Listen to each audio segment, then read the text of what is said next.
there was a lot of points in the movie where we were actually very frustrated with each other, and it culminated in that fight scene being the very last thing that we filmed. And not that we were like fucking hated each other, but there was definitely like, all right, let's get this out of our system because just when you're in that close of a artistic space with somebody making something like this for so long, of course you're going to, have tension simmering underneath. So I showed it to the theaters. I sat down with AMC, Regal, cinema, everybody, and Marcus Cinemas, and they're like, we love it. If it says if your name's on it and it's this, like we can put this out. Let's go for it.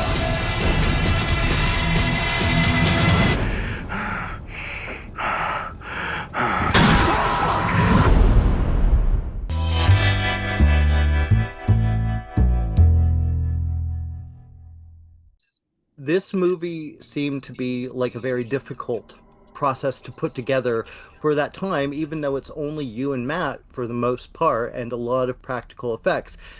When did you decide to take it on, and how did you know Matt was the right fit?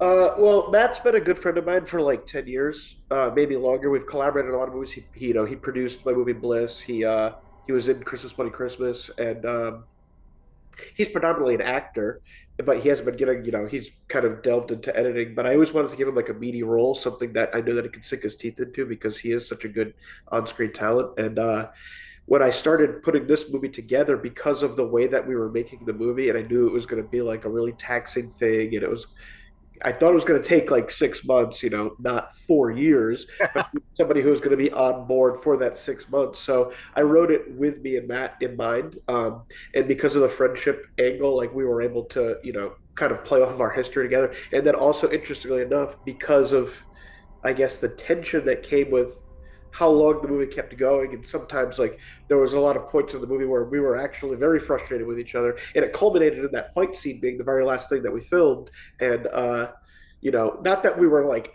fucking hated each other, but there was definitely like, all right, let's get this out of our system because just when you're in that close of a artistic space with somebody making something like this for so long, of course you're going to have tension simmering underneath. So there's almost like an actual, not biographical element, but kind of an organic, realistic element that came from me and Matt being in the movie and being friends like this, and it's just accentuated, obviously, and for the screen.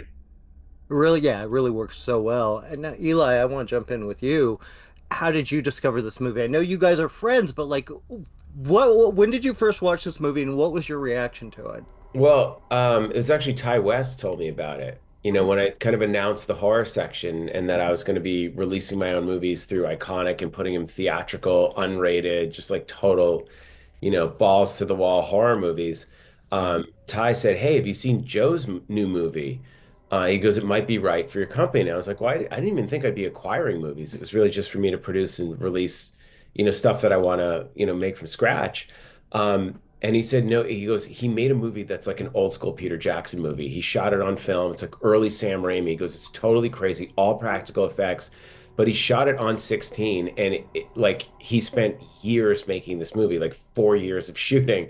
I was like, okay, so I reached out to Joe. I was like, hey man, what's happening with your movies? Like, I don't know. There's some like bad offers. The studios are kind of afraid of it. I was like, well, send it to me. And I took a look at it and I was so blown away. It's so rare that you watch something that you look at it and go, how the fuck did they do that? Like I genuinely didn't know how he did half the stuff in the movie. It was so insane. It's the wettest horror movie I've seen in years. It's like in like the top two or three most wet, bloody, gory movies of all time.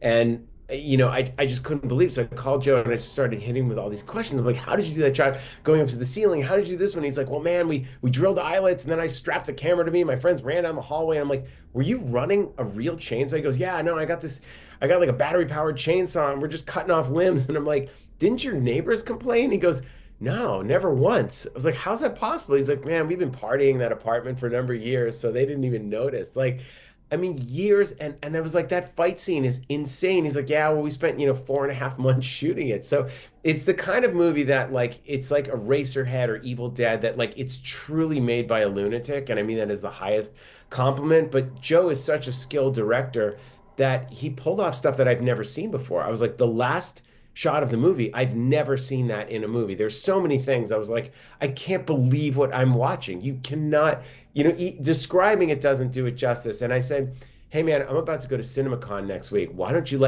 let's make a deal right now. I can put this thing in, let me see if I can get this thing in 1,500 theaters.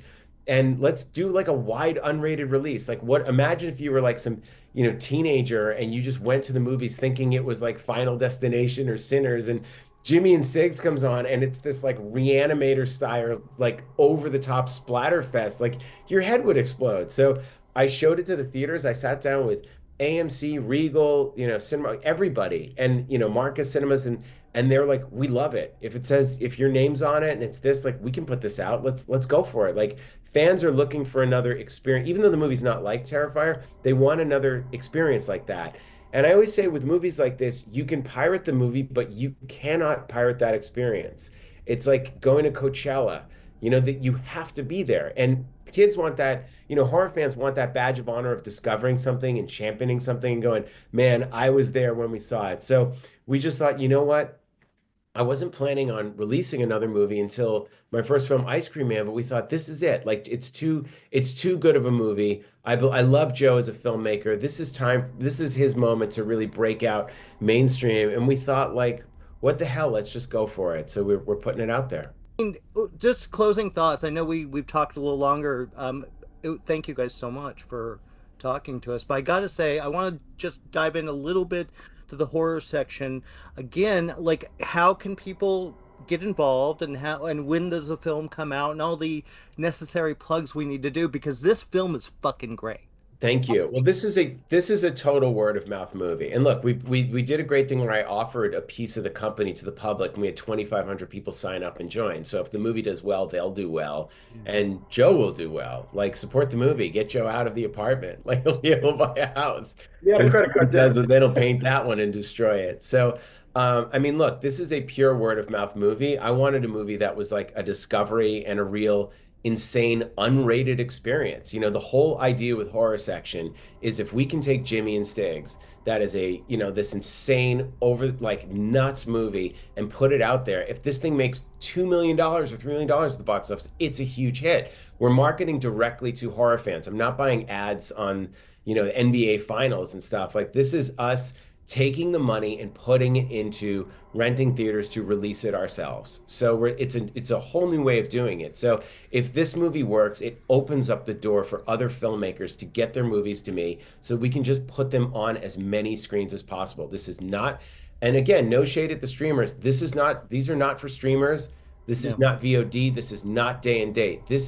You saw this movie in the theaters. You were there August 15th, and you came out and you absolutely had your mind blown. And you're like, yeah, that is one of the most fun nights I've ever had at the movies. And you tell your friends. I mean, that's the only way this movie's going to work. And it's just going to open up the door for others. And it was definitely Damien and his team at Terrifier that really showed the exhibitors just how mainstream and unrated, over the top, insane horror movie can be. Thank you for clicking on our video, everybody. If you like what you saw here, please make sure you like the video and subscribe and share with your friends who like this sort of content. JoBlo was created by movie fans for movie fans, and we appreciate your support.